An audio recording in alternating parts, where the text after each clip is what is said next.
stand, bawasan mo yung ampli. Ang taas niya.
Sound check. Well, sa mapagpalang hapon po sa bawat isa. Welcome po sa second service dito sa JCBC. And a little bit extra special ang Sunday afternoon sapagkat ating inusod ang ating prayer meeting. At magaganap po yan ngayong hapon. At I'm delighted to see ang mga kapatiran, even to hear ang ilang mga kapatiran natin na excited na ako sa Sunday, prayer meeting sa Sunday. So, purihin ang Panginoon sa pagkakataon ho na yan at nawa ho ito'y pagpalain ng Diyos sa patuloy na ay kakaluwalhati ng kanyang pangalan at kalalago ng atin hong mga mananampalataya dito sa iglesia. Ilang mga announcements po muna at mamaya ho pagkatapos ng prayer meeting meron hong fellowship ang mga kabataan, and then also isa sa medyo malaking event na ating kinakaharap ay ang Youth Conference sa November 27. So pag-pray ho natin yan at muli last year we are so blessed ang atin hong mga kapatiran na tumulong, yung mga adults na tumulong para yung mga young people talaga ay ma-handle nila yung event and ma-enjoy nila yung event. And yung mga nag-serve doon sa likod ay yung mga adults po natin, mga nanay, mga tatay na available. So inaasahan ho natin, Lord willing, it's also a holiday, a Monday, At kung tayo ho ay makapagbigay panahon at sa whole day event, makadako tayo dito para makatulong. Brother Paul, kalahating araw lang, okay lang din yun, kahit kalahating araw lang na available tayo, if we can be here and support yung ating mga young people. At napakaganda nung tema, if finalize pa nila, it's about loving God with all our heart, all our soul, all our mind, and all our strength. And that is with our affections, with our thinking, and with our working sa ating mga paggawa sa araw-araw. So pag-pray natin na ito'y maging blessing sa mga kabataan ng ating church, una sa lahat, and then yung ibang mga churches. So pag-pray natin ang bagay na yan. And then also, ang ating natitirang gawain during the weekdays ay ang ating time in the Word. So, atin hong pinapaalalahanan, if you can, make some time during Wednesday, 6 p.m. ang atin hong online na Bible study. Now, ang ganda noon ay kung talagang hindi kayo available ng gabi, pwede nyo i-replay yun ng Thursday ng umaga or anytime after Wednesday. At kung sakali man talagang wala, ay pwede nyo balikan yung mga nakaraang pag-aaral natin. Sa mga hindi pa natin nakakasama sa time in the Word, we are studying malapit na actually matapos, yung Doctrine of Man, the theology about man, our anthropology. So, nawaho ay makasama namin kayo sa mga susunod na pag-aaral. And then, ang ating CR is on the way. Nakikita nyo na kung ano yung magiging itsura, pero hindi pa tapos yan.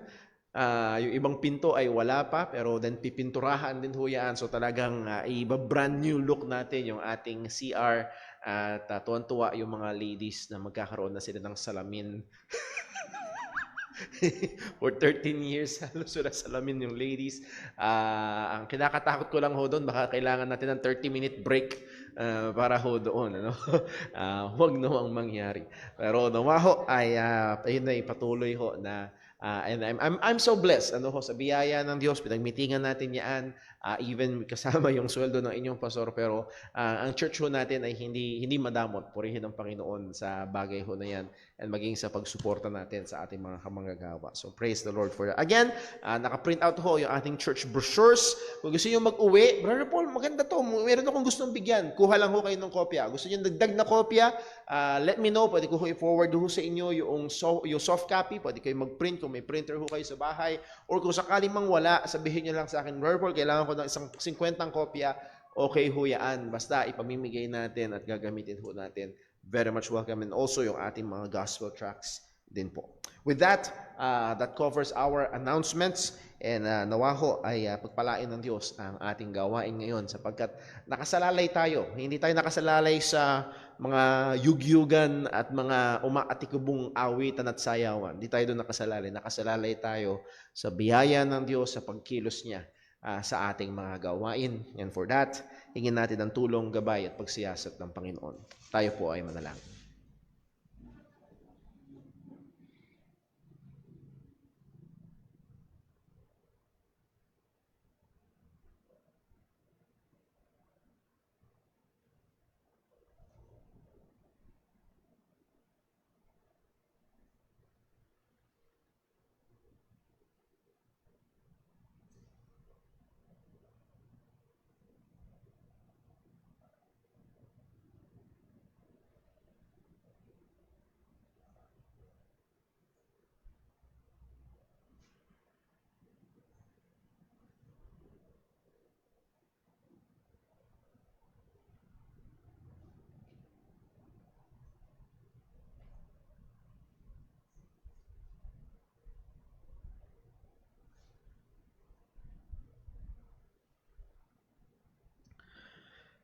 Panginoon Diyos, aming Ama sa langit, kami po ay patuloy na nagnanasa na purihin ka, sambahin ka, maitaas ang iyong pangalan.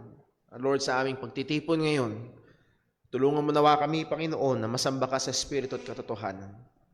Siyasatin mo kami, O Diyos, anumang mga bagay sa aming buhay, sa aming mga lumabas, sa aming bibig, mga ginawa ng aming mga kamay, o inisip at ninasa namin na taliwas sa iyong kalooban. Panginoon, patawarin mo kami. Mga bagay na ginawa namin, na, O Diyos, may maling motibo, Panginoon, patawarin mo kami. At nawa, O Diyos, tulungan mo kami na sa biyaya mo ay patuloy na labanan ang aming mga kasalanan o kasalanan na katahan pa sa amin. At tunay nga, maialay namin ang bawat bahagi ng aming katawan bilang instrumento ng katwiran alang-alang sa iyong kapurihan. Lord, again, aming inaalala sa iyong aming mga kapatiran, nandun ang mga karamdaman. Lord, we remember to you si Nanay Pasing na naaksidente kagabi. Nawa, O Diyos, ay huwag itong magkaroon ng anumang matinding pinsala sa kanya. Aming inaalala sa iyo ang isang kamanggagawa, si Brother Ireneo Bugtong, mahabag ka po sa kanyang kalagayan. Yan din, Panginoon, iba pang mga kapatiran namin, Panginoon, ikaw po ang nakakaalam. At Lord, we remind us of the truth that all things work together for good. Na hindi ilabas sa iyong kamay ang lahat ng ito. Pinupuri ka rin namin, Panginoon, sa mga katugunan sa panalangin, sa probisyon ng aming mga pangangailangan, sa kagalingan ng mga karamdaman. Particularly sa aming pamilya, Panginoon, ng aking panganay na anak na si Timmy. Salamat, O Diyos, sa iyong habag. Ngayon, Panginoon, tulungan mo kami na maluwalhati ka. At nawa, O Diyos, huwag itong maging panlabas na pagsamba, kundi tunay na pag-aalay ng aming mga sarili bilang haing buhay at kalugod-lugod sa iyong harapan. Lahat ng ito, Panginoon, ay maging kaluwalhatian mo. Sa ngalan ni Jesus, ito pong aming dalangin. Amen. Basta po tayong lahat at tayo po umawit sa Panginoon.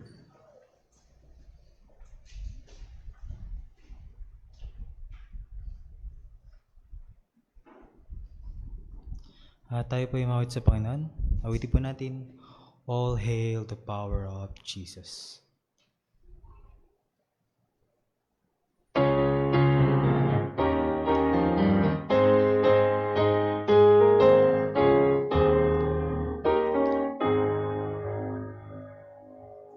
Oh, hail the power of Jesus' name.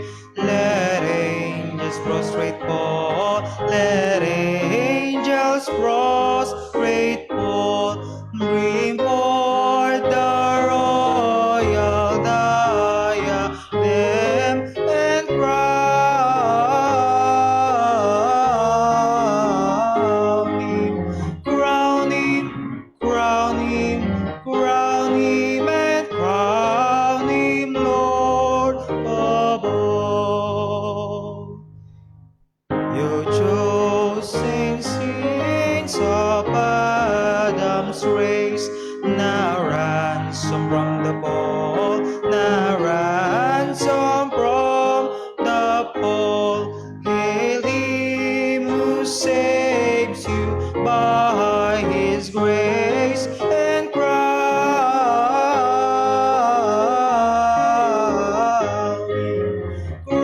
him, crown him, crown him, and crown him Lord of all.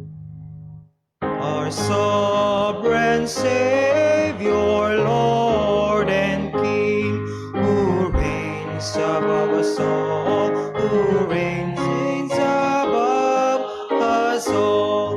Respect, O man, hearken his call and crown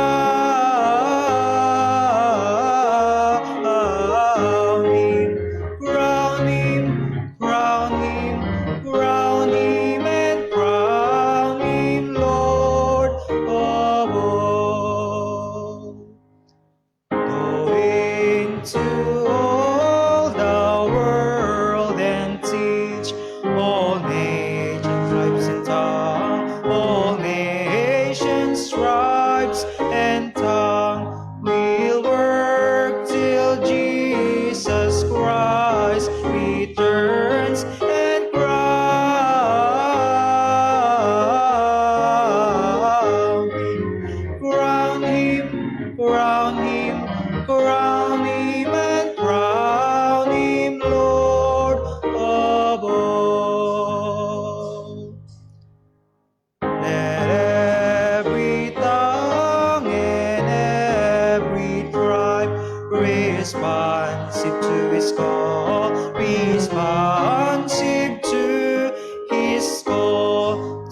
sacred throne.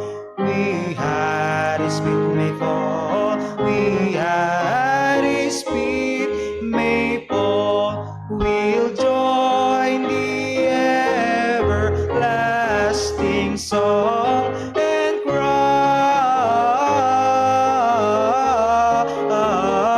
Him, crown Him, crown Him, crown Him, and crown Him Lord of all. Manatili po tayong nakatayo para po sa pagbasa ng salita ng Diyos.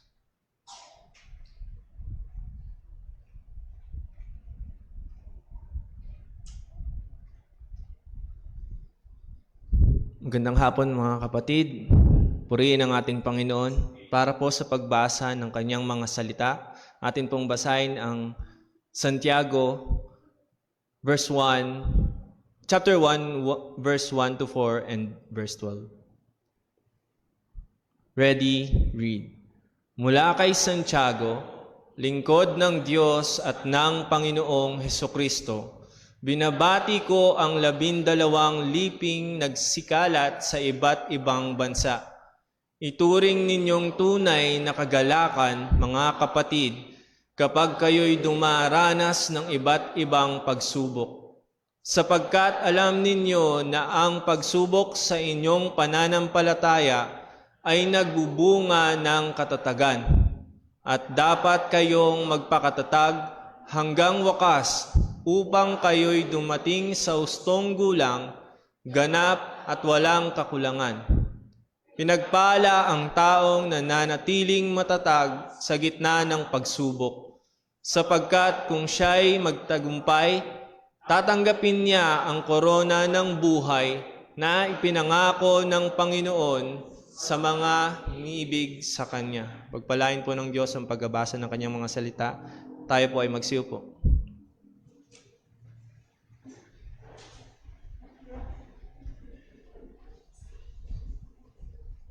Tayo po ay muling makawit sa Panginoon. Awitin pa natin, It is well.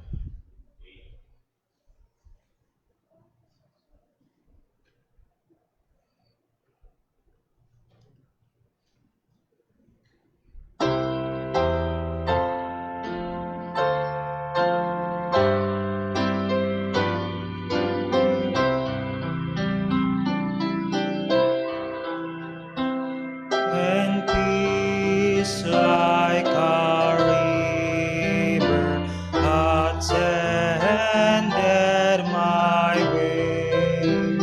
When sorrows like sea billows roll, whatever my lot, thou hast taught me to say, it is well with my soul. It is well with my soul. It is well with my soul. Though Satan should buffet, though trial should come, let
with my soul. It is well with my soul. O Lord, haste the day when the faith shall be sight. The clouds be rolled back as a scroll. The trump shall resound, and the Lord shall descend. Even so, it is well with my soul. It is well with my soul. It is well with my soul.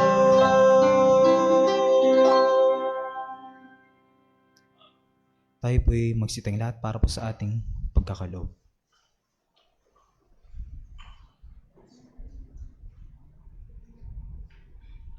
Amen.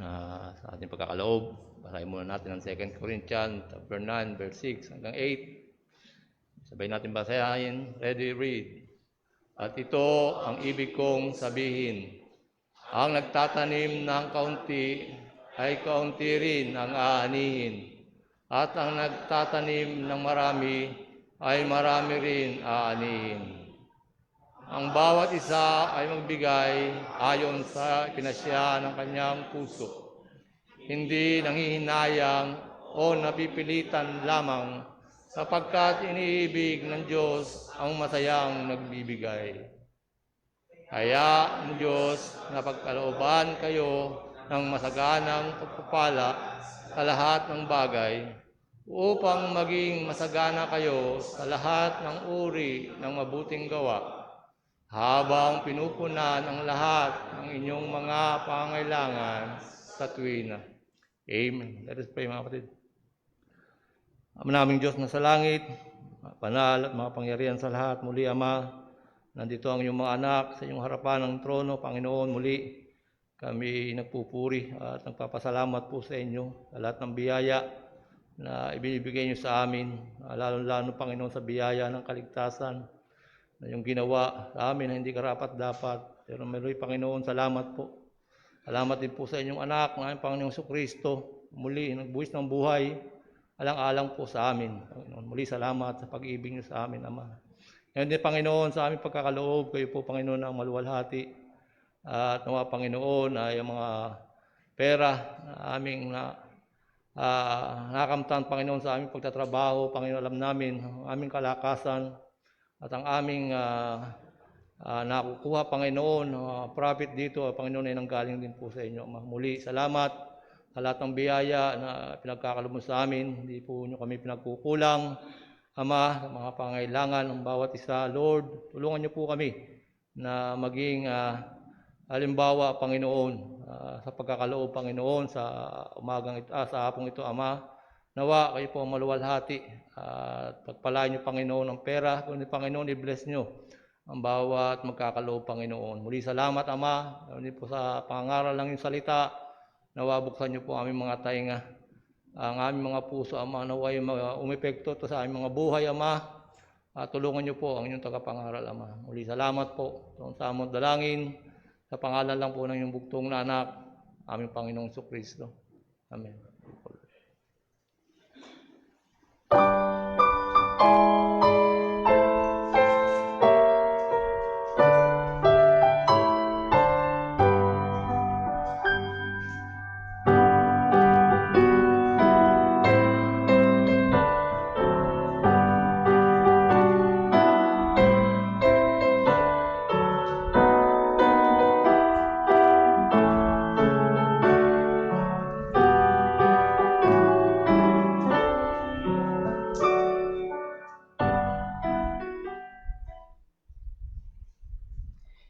Inaanyayahan ko po ang lahat na magsitayo. Muli po tayo mawit sa Panginoon. Awitin po natin, what a friend we have in Jesus.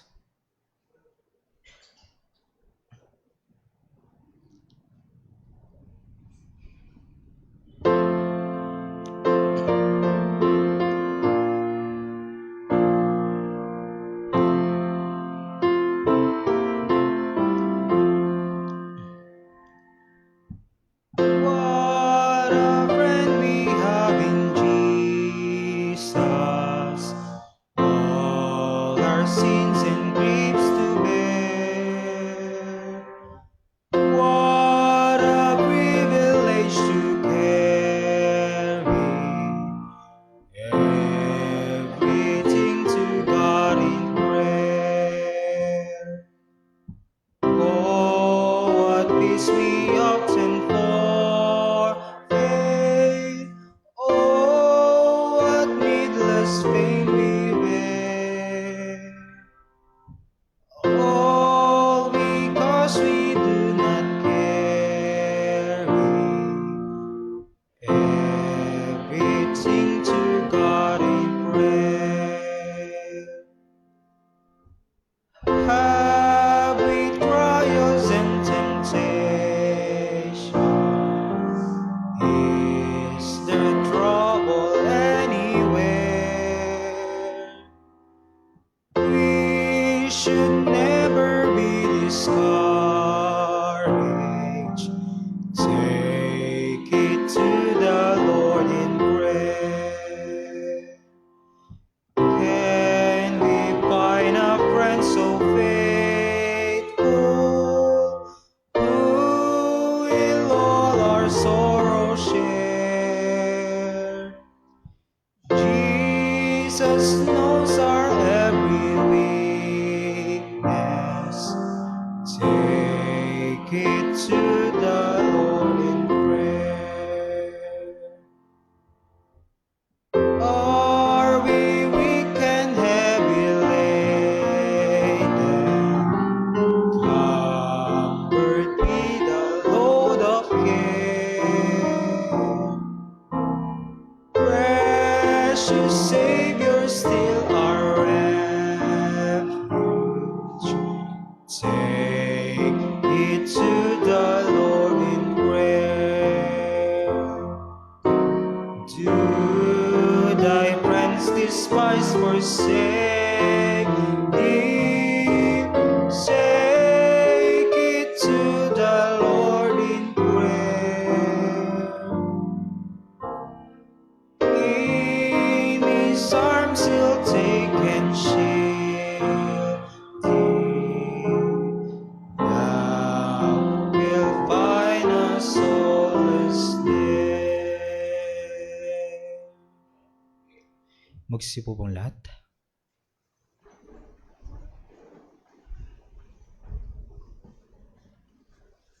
Purihin pong pangalan ng Panginoon, tayo ay dumako sa ating pag-aaral ng salita ho ng Diyos. Well, minsan ho ay nakapanood ako ng isang video clip about sa isang palabas at ang palabas ay patungkol sa mga doktor. Hindi ko na eksaktong maalala kung anong serye ito ng mga palabas sa Amerika, pero ito'y patungkol sa mga doktor. At doon sa takbong iyon ay merong isang pasyente na she was really frustrated sapagkat sang-ayon sa kanya ay ang nireseta sa kanya ng doktor ay walang kwenta at hindi epektibo. Siya ay nagsasuffer sa isang severe asthma. At siya ay nagpunta sa doktor at nagpatingin at nag-prescribe sa kanya ang doktor ng inhaler na kanyang gagamitin 3 times a day. At kapag lalo na pag sumusumpong ang hika. Pero pagkatapos ng 2 linggo, bumalik ang babaeng ito sa doktor. Medyo matandang babae na siya, pero bumalik sa doktor na masama ang kanyang loob sapagkat walang naging epekto. Hirap pa rin siya sa kanyang paghinga. Hindi ko alam kung napanood nyo na ito. Pero nung ina-analyze ng doktor, tinanong niya kung anong mga nangyayari, tinanong niya kung anong nararamdaman, and then titignan niya yung prescribe na gamot, at sa akin, tingin niya, tama naman, walang problema doon sa prescribe. At mukhang yun talaga ang kailangan upang siya ay matulungan. Pero nagagalit pa rin ang babae. Hindi daw epektibo. O ang huli, sabi ng doktor, patingin nga, paano mo ginagamit yung inhaler? Kinuha ng babae yung inhaler.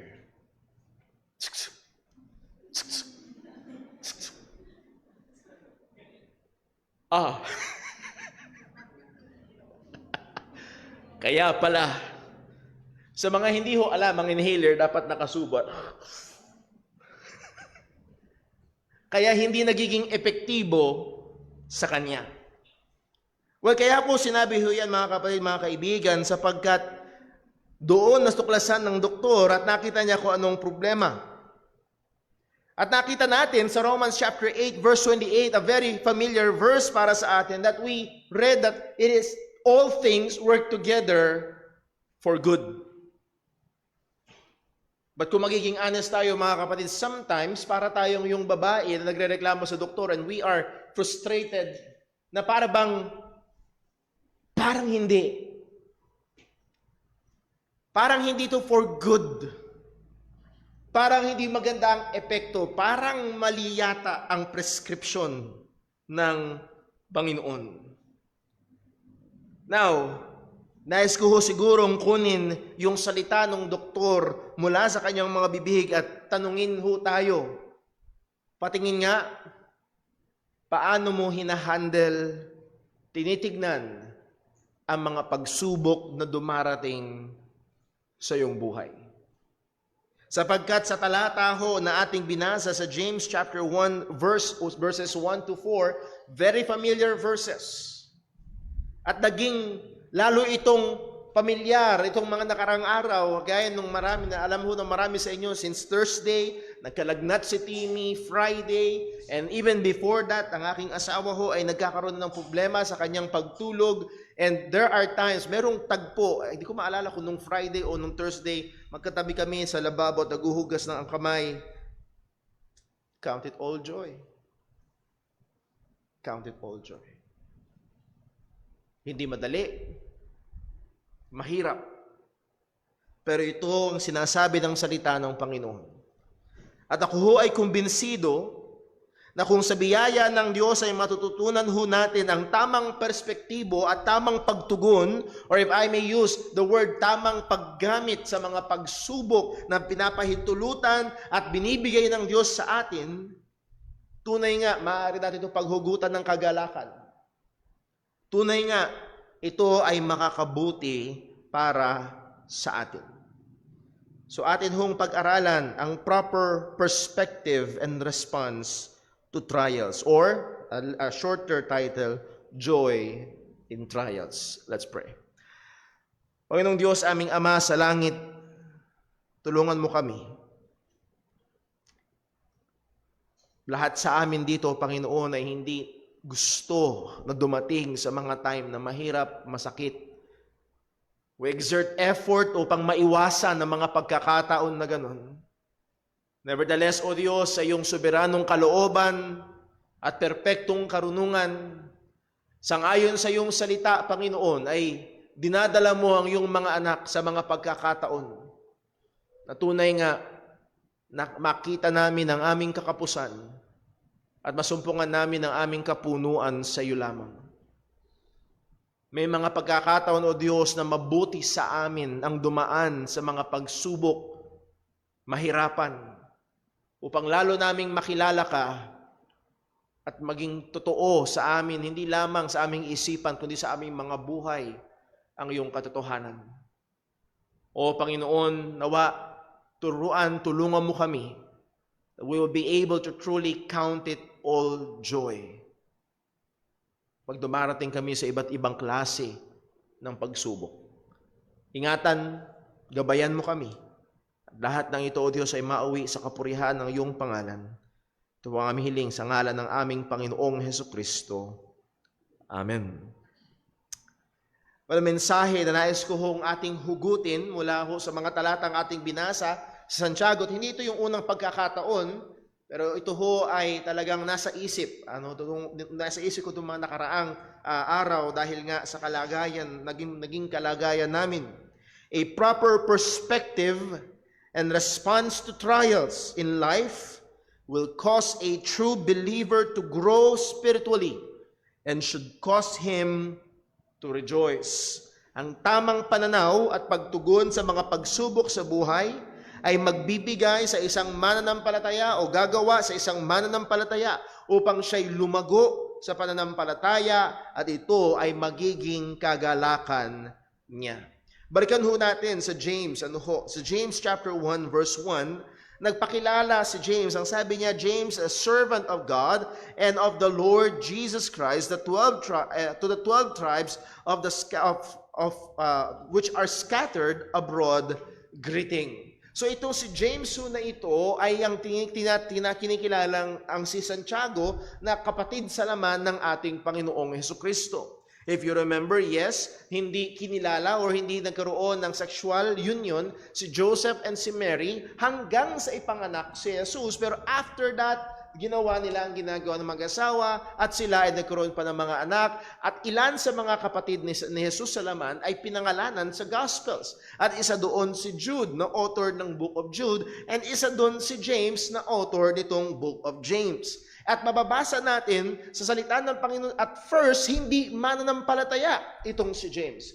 Pero pagkatapos ng muling pagkabuhay ng ating Panginoong Kristo, we will see na even doon sa Church of Jerusalem ay nahandun yung kanyang pagiging present and even in the leadership role sa church sa Acts chapter 15. At siya ngayon ay sumulat sa mga mananampalataya. Bilang isang manggagawa, bilang isang pastol, siya ay sumulat sa mga maaaring mga Kristiyanong dati nilang kasama, but because of persecution, ay nagsikalat sa iba't ibang mga lugar. Pinapaalalahanan niya ang mga mananampalataya kung paano sila dapat mabuhay bilang mga Kristiyanong Hudyo. Kaya in-address sila ni James, sabi niya, to the 12 tribes, at madalas yan ay pumapatungkol sa mga Hudyo, pero may karakteristik ang mga Hudyong ito, scattered abroad greeting. So sila ay nagsisikalat. At hindi lamang ito mga Hudyo na nasa iba't ibang mga lugar dahil may business trip sila. So ito yung mga Hudyo, higit sa malamang, nasa ibang lugar sapagkat sila ay tumatakbo mula sa mga pag-uusig. At ito yung mga Hudyo na mananampalataya. Kaya dahil ang sabi niya sa verse number 1 ng chapter 2, James chapter 2 verse 1, just to give us an idea na ito talaga ay mga Hudyong Kristiyano. Ang sabi sa chapter 2 verse 1 ng James, my brethren, is speaking to the same group, have not the faith of what?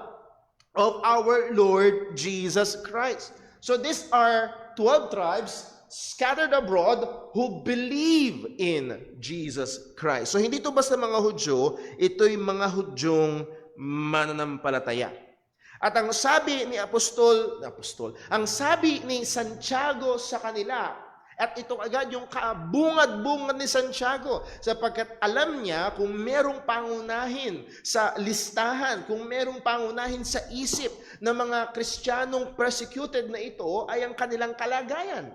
Sila ay nasa ibang lugar, sila ay nasa mahirap na kalagayan, maaaring nawala ang kanilang mga ari-arian, maaaring yung iba nilang mga mahal sa buhay ay naaresto mismo at napabilanggo o napapatay ni Saulo as we have been studying sa Book of Acts. At ang kauna-unahang bungad ni James sa kanila sa verse number 2 sa chapter 1, my brethren, count it all joy when you fall into diverse temptations. Unang punto natin na tag-aaral ngayong hapon is the reality of trials. The reality of trials. In contrast and totally contradictory sa madalas na sinasabi ng prosperity gospel preachers na pag ikaw ay manampalataya sa Panginoon, kapag si Jesus ay talagang nasa buhay mo, ang lahat ng bagay ay magiging maayos, wala nang problema sa pera, sa kalusugan, at sa iba man ding bagay. Well again, yan ho ay nagbe-betray sa katotohanan na sinasabi ng salita ng Diyos. Sapagkat sa bungad mismo, count it all joy when you fall into diverse temptations. Now, gusto ko lang hong ipaliwanag ang ilang mga mahalaga na salita sa verse number 1. First word ay maaaring yung word na talagang nagdudumilat sa atin is that word, temptations.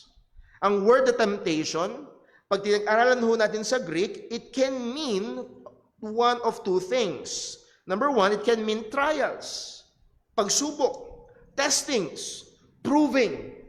Ito'y pagsubok, paglilitis o pagpapatunay. Dumadaan sa pagsubok, dumadaan sa pagpapatunay. At yung ikalawang parte nito o na ibig sabihin nito is to solicit evil or sin.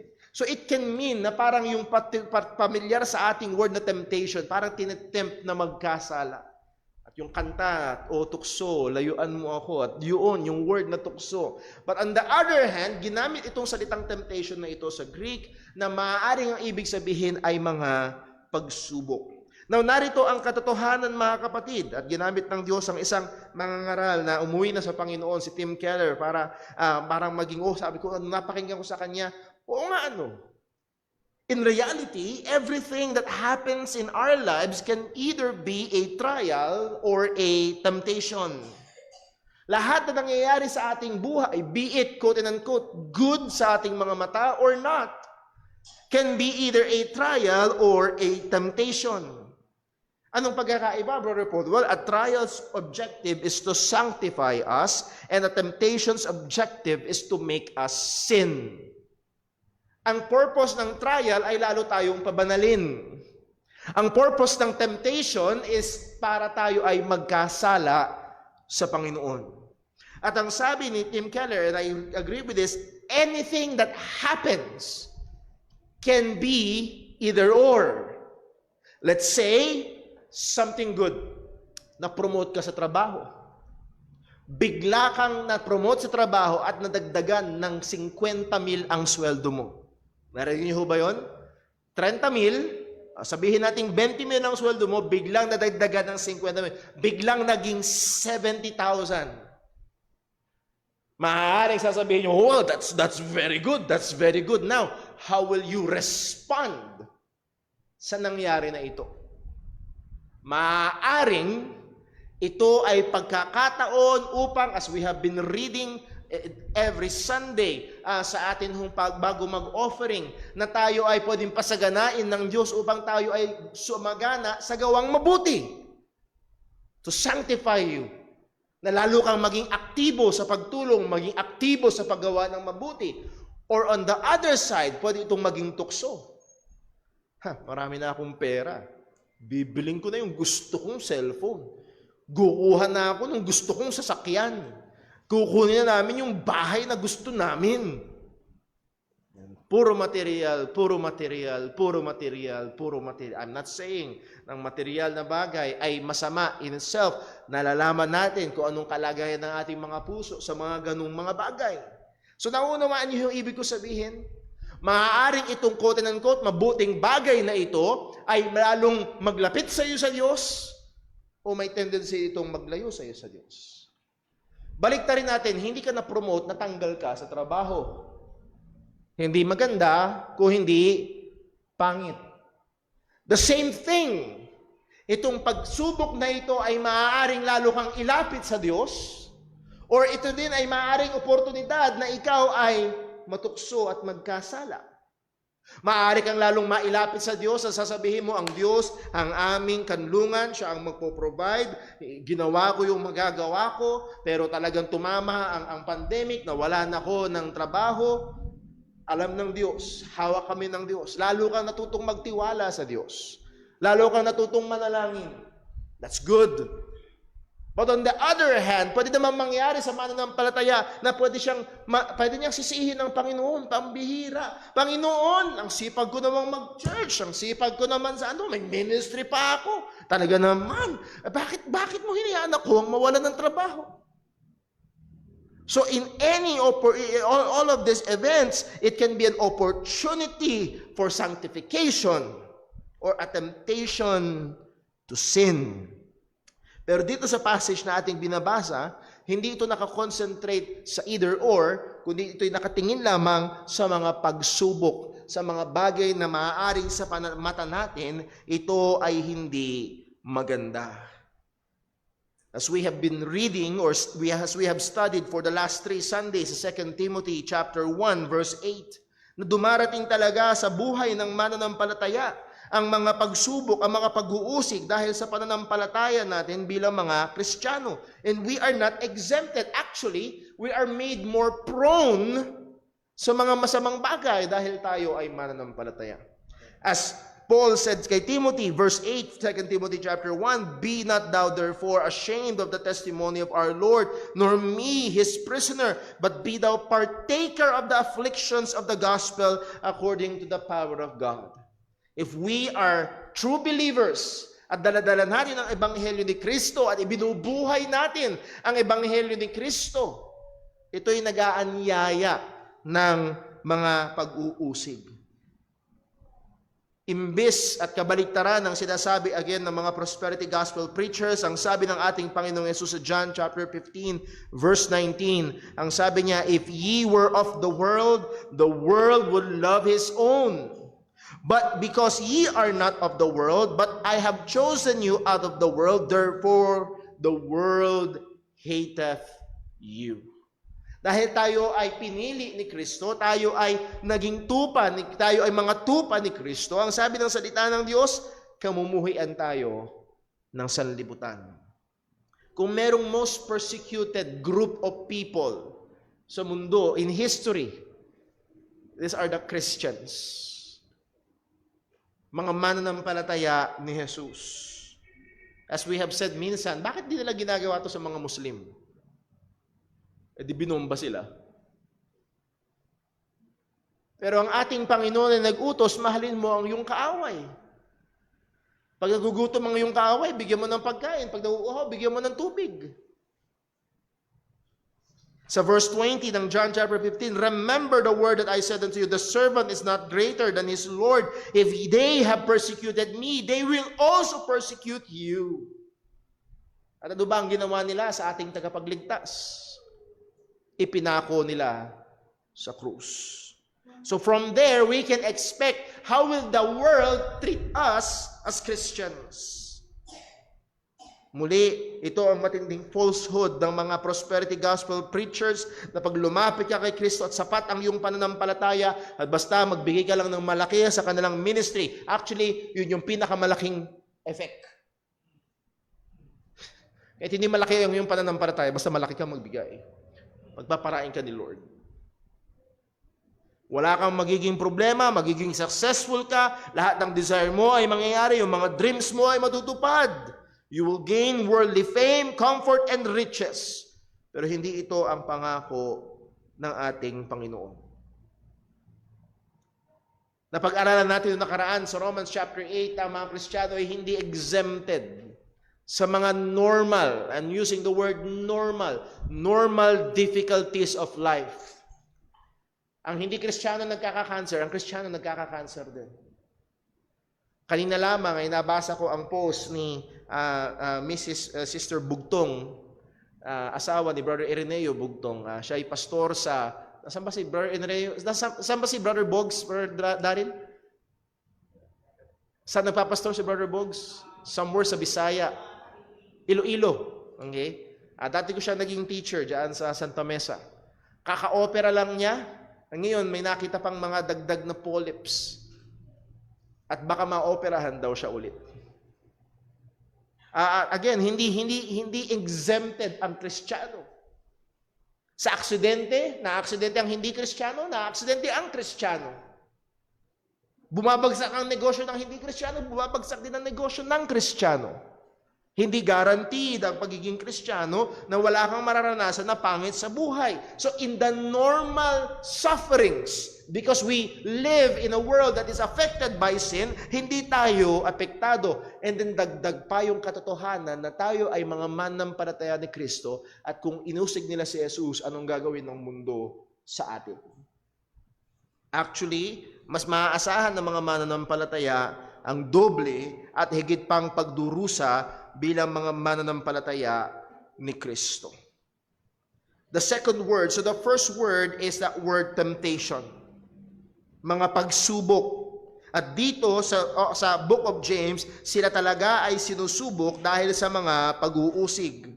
And the second word na gusto kong tingnan natin is the word diverse. Hindi yan diverse na sumisisid. Diverse ng ibig sabihin various, variations, many of different kind. May iba't ibang mga kaparaanan, iba't ibang klase, iba't ibang lugar na maaaring maging sanhi ng mga kahirapan na ito. Iba't ibang lugar, iba't ibang paraan, iba't ibang tao, iba't ibang panahon, iba't ibang degrees. Maaaring ito ay sa paraan ng kalusugan, pinansyal, emosyonal. Maaaring tinatawag nating natural disasters or man-made disaster na naranasan ng iyong pamilya. Maaaring may kinalaman sa kapitbahay mo, maaaring may kinalaman sa isang tao hundreds of miles away, or maaaring may kinalaman sa taong kasama mo mismo sa bahay. Iba't ibang mga pagdurusa. At lahat tayo ay merong kwentong ganyan. Makita ho mga kapatid, kakaiba ang panahon natin ngayon, simpleng lagnat, kinakabahan ng mga magulang. Dagdag pa ho na yung may kaklase, yung pamangkin ni Mrs. 2 araw lang nilalagnat yung bata. 2 days lang nilagnat yung bata. Wala na. Dengue. Nakakaba, nakakatakot. At tahando ng mananampalataya, ito ba ay lalong maglalapit sa akin sa Panginoon o ito ba ay magiging sanhi ng panlulumo ng pananampalataya? And the third word is not just temptations, not just diverse. The third word is this, when. Count it all joy when. Kapag, hindi if, but when. That means it is expected. As we have said before, hindi tayo exempted bilang mga Kristiyano. Actually, it is expected na tayo ay daraan sa mga kahirapan sa mundong ito. There is no genuine Christian that is exempted from it. It is unavoidable. Sabi ng Book of Job, man's life, ang buhay ng tao ay maiksi lang, maiksi na nga, full of troubles pa. So narito ang hamon natin sa first point. Maaaring meron sa atin ay handa financially, maaaring meron sa atin ay handa physically, maaaring meron sa atin ay handa, maaaring may life plan o ano pang mga plan, maaaring may mga insurance that hindi yun masama. Pero tanong, tayo ba ay handa spiritually? Ito ay isang aspeto ng ating buhay na madalas na hindi napaghahandaan. Sa pagharap sa mga pagsubok, ayan na ang malaking gastusin na hindi inaasahan. Okay, i-check mo yung bangko. Pero na-check mo ba yung kalagayan ng kaluluwa mo? Na-check mo ba ang kalagayan ng pananampalataya? And with regards to that, not just the reality of trials, number 2, tignan natin, the Christian attitude towards trials. The Christian attitude towards trials. Ano exhortation ni James sa kanila? My brethren, count it all joy my brethren, count it all joy when you fall into diverse temptations. Ang sabi ni James, count it. Ibig sabihin ng word na count, consider it. Think it. Suppose it. Ipagpalagay mo, ikonsidera mo, ituring mo. Ito ang utos ng Diyos sa atin kung paano natin dapat tignan ang mga pagsubok at mga kahirapan na dumaraan sa ating buhay. So how do we use it? We count it. Na kanina ho, sa ating introduction, nung sinabi ng doktor, patingin nga kung paano mo ginagamit yung inhaler. At ngayon, as we have said nga kanina, patingin nga paano mo ginagamit yung mga pagsubok na dumarating sa iyong buhay. Patingin nga. At ang sabi ng salita ng Diyos, count it. Ituring mo ito. Madalas kapag tayo bilang mga Kristiyano ay dumaraan sa mga pagsubok, sa mahihirap na sandali, sa mga stressful times ng ating buhay, sa madidilim na sandali, sa mga karamdaman, pinansyal na problema, Problema mag-asawa, problema sa mga bata, problema sa pamilya, problema sa magulang, problema sa trabaho, problema sa negosyo, madalas ang first priority natin at ang sineset natin ang ating isip, paano ba matatapos ang problemang ito? Anong solusyon sa problemang ito? Gusto ko agad masolusyonan para matapos. Na I'm not saying na hindi na masamang isipin kung ano ang solusyon. Dapat lang na isipin natin ang solusyon. Pero iyon ang isa sa madalas nating unang iniisip, paano susolusyonan ang problema. Madalas nating iniisip kapag dumarating ang mga problema, kung gaano kagrabe ang ating sitwasyon. Madalas, mayroong mga mananampalataya na nagkakaroon ng self-pity. Kawawa naman ako. Nakaraan lang, problema, ngayon, problema na naman. O nakaraan, may bayarin sa tubig. Ngayon, bayarin sa kuryente. Tapos mamaya, bayarin sa eskwelahan. Tapos, ubos pa ang bigas. Tapos, pag sindi mo ng kalan, nung malapit ng maluto, namatay.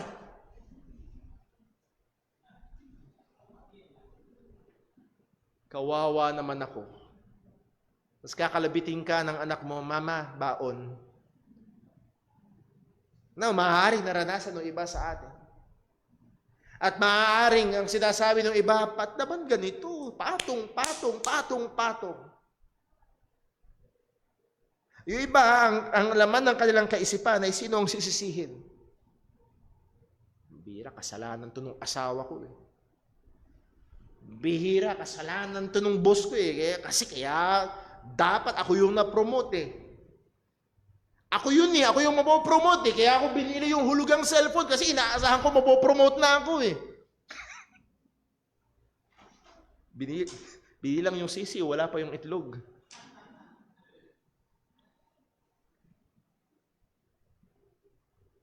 Kung hindi tayo mag-iingat, ay maaari tayong mahulog sa pagiging self-righteous at mag-complain tayo sa Panginoon. Lord, faithful ako. Bakit mo naman pinahintulutan na magkaganito? Panginoon, naglilingkod naman ako. Malaki nga ako magbigay sa offering eh. Lord, bakit naman ganito? At isa sa madalas na hindi natin nagagawa is to count it as joy. And it's very, very, very hard. 3 days ago lang, habang mataas yung lagnat ng anak ko, count it all joy, count it all joy. Ang hirap naman. Pero count it all joy. O mga kapatid, hindi madali. Pero ito yung katotohanan. So I'm not saying na magiging madali. We are not discounting kung gaano kabigat at gaano kahirap at maaaring gaano ka-heartbreaking yung sitwasyon. Pero madalas ito yung hindi natin nagagawa. We fail to count it. We fail to look at it through the lens of God's Word. At ang sinasabi sa atin ng salita ng Diyos, we can count it as joy.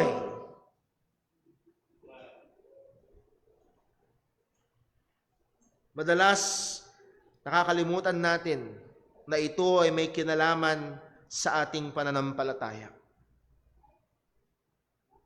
Isang mahirap na bagay din ho dyan is to count it all joy. Napaliwanag natin yung word na all. Yung word na all ho dyan ay hindi adjective ng word na temptation.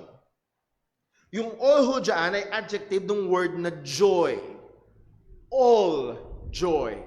Para bang all love, lahat ng uri, lahat ng klaseng pagmamahal. Yun din, all joy. Pag sinabing all love, meaning pure, whole, always, everything love.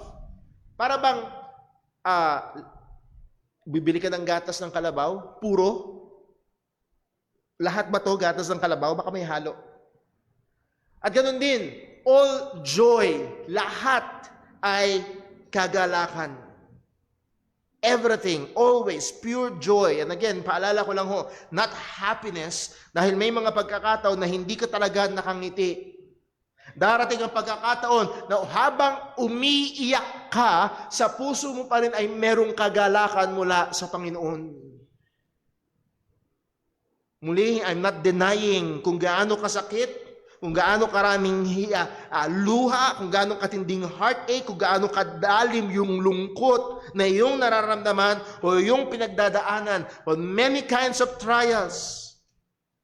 But there must be an attitude of counting it joy. It is a state of being and not mere emotions. Meron hong nag-comment na isang Bible teacher, ang sabi niya, a settled contentment and peace in every situation. Meron kang settled contentment. At again, hindi ko ho sinabi sa atin ho mga kapatira, maaari nakita nila yung text ko anong ating pag-aaralan, kaya pinaawit yung it is well with my soul, na ang sabi, whatever my lot, thou hast taught me to say, it is well with my soul.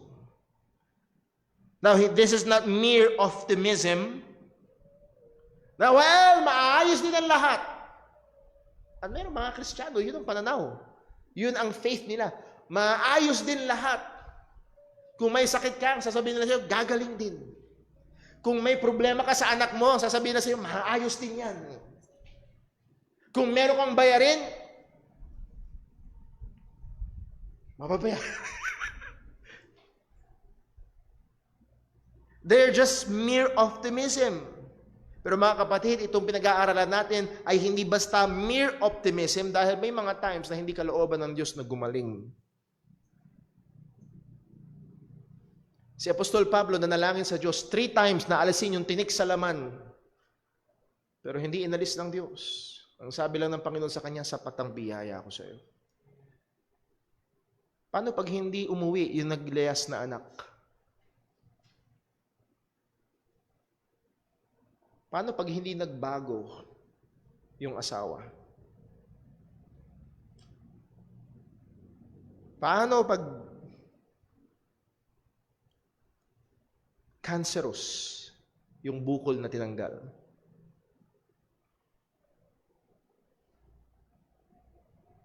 Count it all joy. Again, going back do sa kanta kanina, sa first stanza, ang sabi ho ay ito. Sabi ni Horatio Spafford, maaaring marami sa inyo ay alam na ang kwento ni Horatio Spafford. Siya ay isang successful businessman sa Chicago. Nung 4 ang kanilang anak, isang lalaki, 4 na babae, o 5 ang kanilang anak, isang lalaki, 4 na babae. At nung bata pa lamang yung lalaki nilang anak, ito'y namatay. At pagkatapos ng ilang taon, yung kanilang mga businesses ay nasunog lahat doon sa Chicago, the Great Chicago Fire. Pagkatapos ng 2 taon, itong si Horatio Spafford, dahil inimbitahan siya ni D.L. Moody sa isang evangelistic meeting, ipinauna niya yung kanyang mga asawa, yung kanyang asawa at mga anak. Sumakay muna sa barko sapagkat meron siyang inaayos sa business nila. At pagkatapos ng ilang araw, nakatanggap ng telegraph, itong si Horatio Spafford, lumubog ang barko. Ang asawa niya lang ang nakaligtas. So in the span of 4 years, namatay lahat ng kanilang mga anak, naubos yung kanilang negosyo. Almost mahawig-hawig sa kwento ni Job. At siya ang nagsulat ng mga lyrics na ito, when peace like a river attendeth my way. Pero gusto kong makita ho natin ay yung larawan na pinunta niya, when sorrows like sea billows roll. Alam niyo yung sea billows? Yung alon ng dagat? Humihinto ba? Hampas ng hampas. Hampas ng hampas. Hampas ng hampas. Sorrow. Sorrow. Sorrow. Patong-patong. Sunod-sunod. Nang sabi niya, whatever my lot thus taught me to say, it is well with my soul. Now, maaaring sasabihin natin, Brother Paul, para namang kalokohan yata. Ang hirap na nga magiging joyful pa. Paano to? Muli, sa ating sarili, ito'y imposible. Ito ay posible lamang kung ating titingnan ito mula sa pananaw ng salita ng Diyos. Posible lamang ito kung titingnan natin ito sa lente ng salita ng Diyos na may nagsasabi sa atin na merong mas mahalaga kaysa sa pera. Na merong mas mahalaga kaysa sa kalusugan. Mga kapatid, hindi ito pamilyar sa tenga ng marami, merong mas mahalaga kaysa sa pamilya. Dahil ang sabi ng ating Panginoong Yesus, hindi ako naparito para magbigay ng kapayapaan, naparito ako para maglagay ng espada. At ang magiging magkaaway ay yung tatay at anak, yung ina at yung kanyang anak na babae, at yung magmanugang, mag-aaway.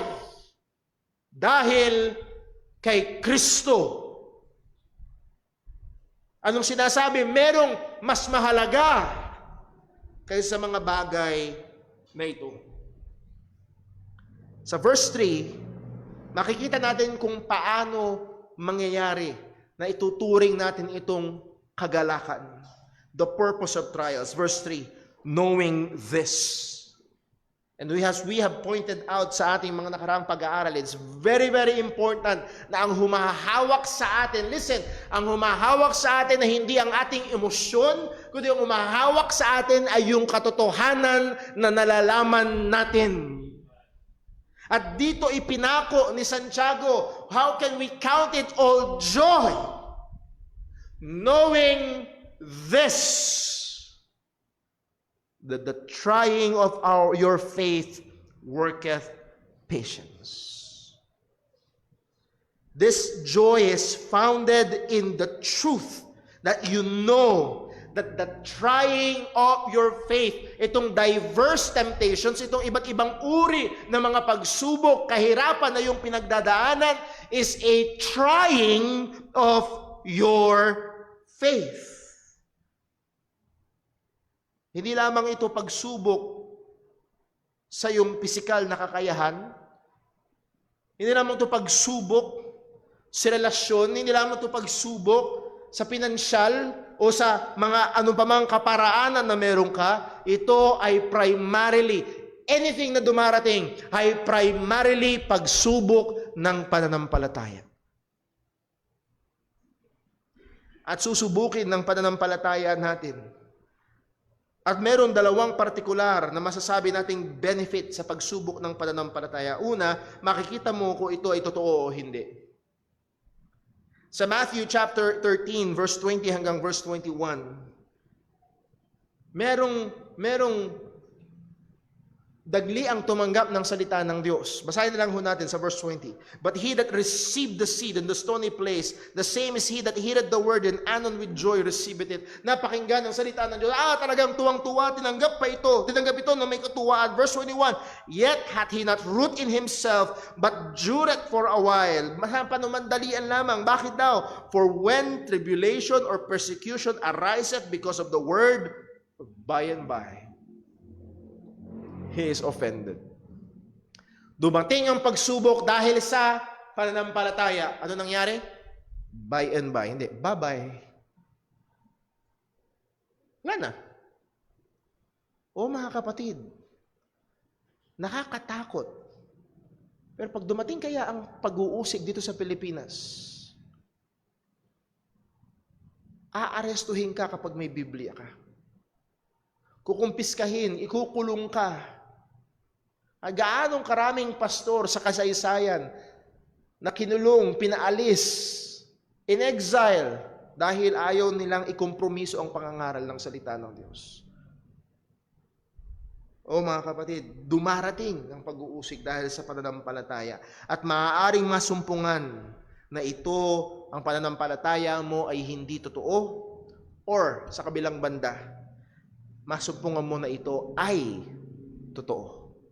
Now, to just give us an illustration na hopefully makatulong sa atin, siguro malamang marami sa atin nakakita na bakal. Something na bakal at kumikinang somewhere sa kalsada, sa sahig. Ha? Nakita na kayo? Tapos yung kulay nito ay madilaw-dilaw. Madilaw. Ha? Tapos pagpulot mong ganun, ano yung isang unang thought nasa isip mo? Sana totoo. Ha? Sana totoo. Kasi nandun lang siya, nakita mo. Sana totoo. And then, maaari mong subukin. May iba't ibang pagsubok. At nag-research si Brother Paul. Skin test, magnet test, float test, ceramic test, water test, acid test, machine test, logo test. Daming test. At pag pinadaan mo ito sa mga testing, trials, at nakita mo, wow! Totoo! Genuine na ginto! Hindi ka ba mangingiti? Hindi ka ba matutuwa? At narito ka, nagpapakilalang mananampalataya. At dumating ang pagsubok, at pagsubok, at pagsubok, at sa biyaya ng Diyos, totoo.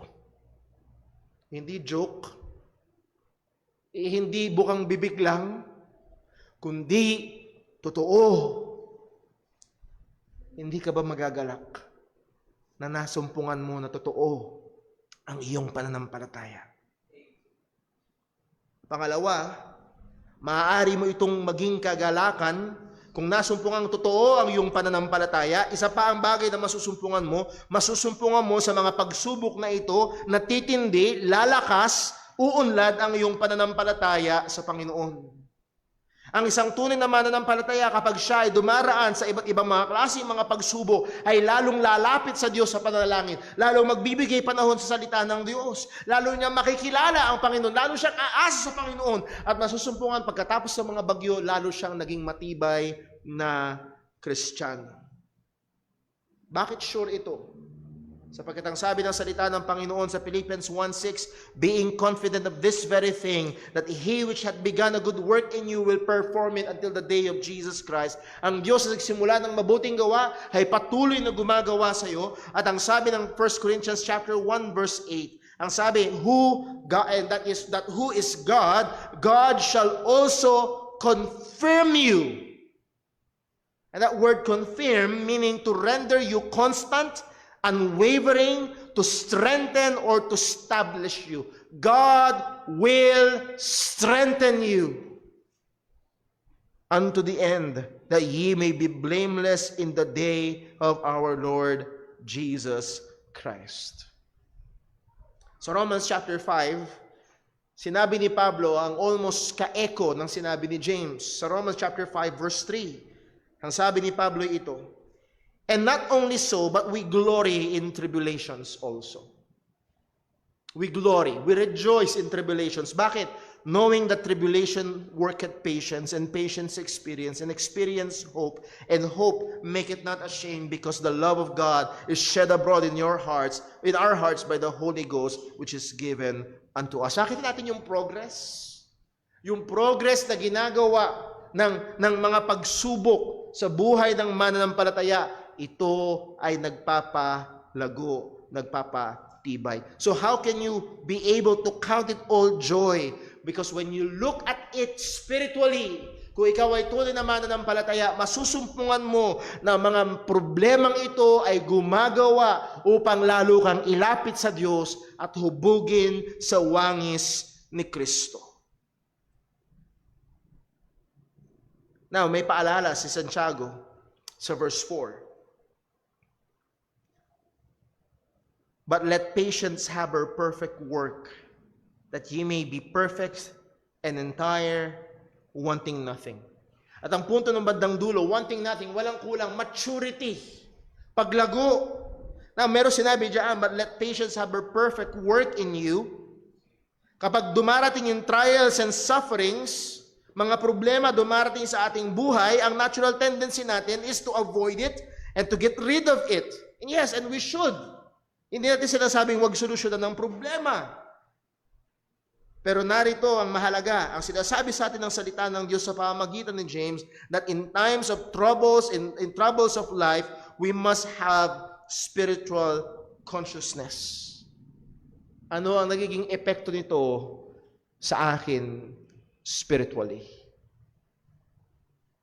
May mga young people tayo, Lord willing, isang araw you will enter into a serious relationship, then maaari, wag naman sana, makadanas ng heartbreak ang ilan ho sa inyo.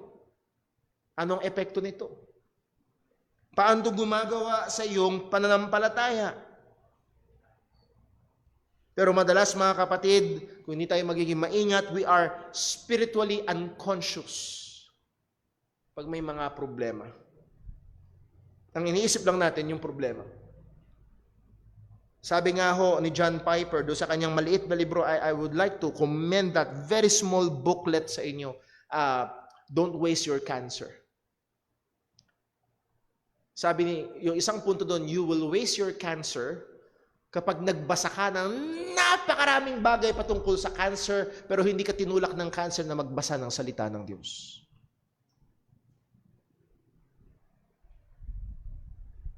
Mananalo ang cancer, masasayang ang cancer kapag ang cancer ay nagtulak sa iyong ilagay ang pag-asa mo sa mga doktor at mga gamot at hindi ka tinulak nito na umasa sa Diyos.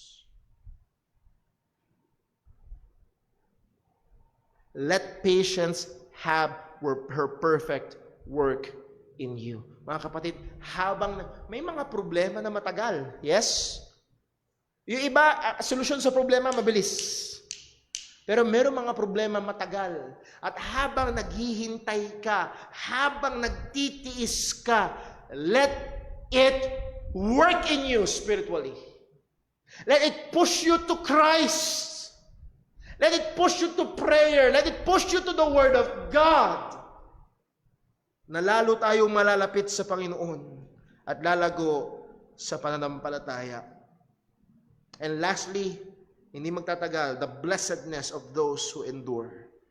The blessedness of those who endure. Sa verse 12, tumalon tayo sa verse 12, James chapter 1. Blessed is the man that endureth temptation. That word blessed, naalala nyo ang ibig sabihin ng blessed? Hindi ibig sabihin pagpapalain ka, dadami pera. No. Happy. Truly happy. Spiritually happy.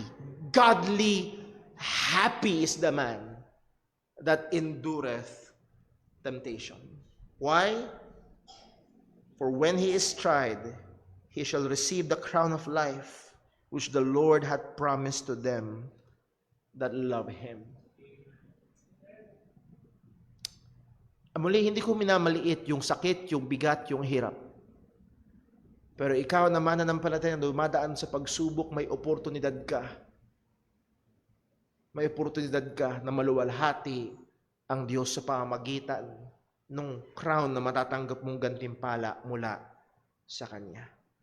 Let me close in this text sa Psalm 119 verse 71. Psalm 119 verse 71. A very good text that I would like to for you to, kung gusto nyo hong i-highlight sa Bible nyo at kabisaduhin. Psalm 119 verse 71. It is good for me that I have been afflicted, that I might learn thy statutes. Mabuti para sa akin na ako'y naghirap para matutunan ko ang iyong mga salita. Mga kapatid, may mga katotohanan sa Bible na hindi natin matututunan in a very personal and deep, genuine way kung hindi ka dadaan sa mga ganong pagsubok. My brethren, hindi madali, but count it all joy when you fall into diverse temptations. Tapat ang ating Panginoon. Let's pray. Panginoon naming Diyos, aming Ama, salamat po Salamat po. Lord, hiwalay sa iyo. Hiwalay sa iyo. Anong pag-asa namin? Punong-puno ng kabagabagan, punong-puno ng kabigatan, punong-puno ng problema ang buhay na ito. Nasa amin man ang lahat ng bagay, ang sabi ni King Solomon, it's vanity. Vanity. Pero Panginoon, dahil sa iyo, dahil kay Kristo, dahil tinubos kami ni Kristo, dahil ikaw ay soberanong gumagawa sa lahat ng detalye ng aming mga buhay, dahil ikaw ay aming Ama na tapat, we can count it all joy, even these various temptations. Oh, what a blessing. Oh, tulungan mo kami, Panginoon. Mahabag ka, O Diyos, maaari meron kami mga kapatiran na right now ay meron mga indescribable na kabigatan na daladala. Very stressful, very painful. O nawa, tingnan niya ito sa lente ng Ebanghelyo. Kung paano ito gumagawa upang ilapit siya sa iyo. Upang dumating ang time na mula sa aming mga bibig na dumadaan sa mga pagdurusa, masabi rin namin, Lord, thank you. That we'll be able to say that it is well with our souls. Salamat po sa iyong salita. Salamat po sa iyong paalala. Dalangin namin ito sa ngalan ng aming Panginoong Jesus. Amen. Stay po tayong lahat at awitin natin ating pangwakas na.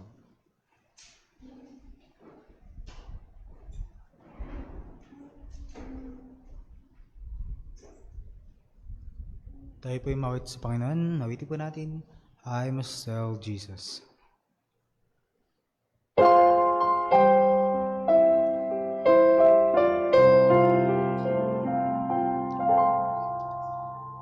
I must tell Jesus all of my trials. I cannot bear these burdens alone. In my distress, He kindly will help me. He ever loves and cares for His own. I must tell Jesus, I must tell Jesus, I cannot bear my burdens alone. I must tell Jesus, I must tell Jesus, Jesus can help me, Jesus alone. Oh, how the world to evil allures me. Oh, how my heart is tempted to sin.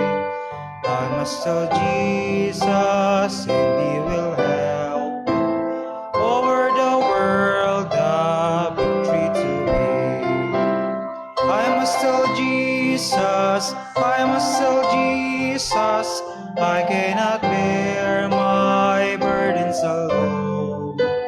I must tell Jesus, I must tell Jesus, Jesus can help me, Jesus alone.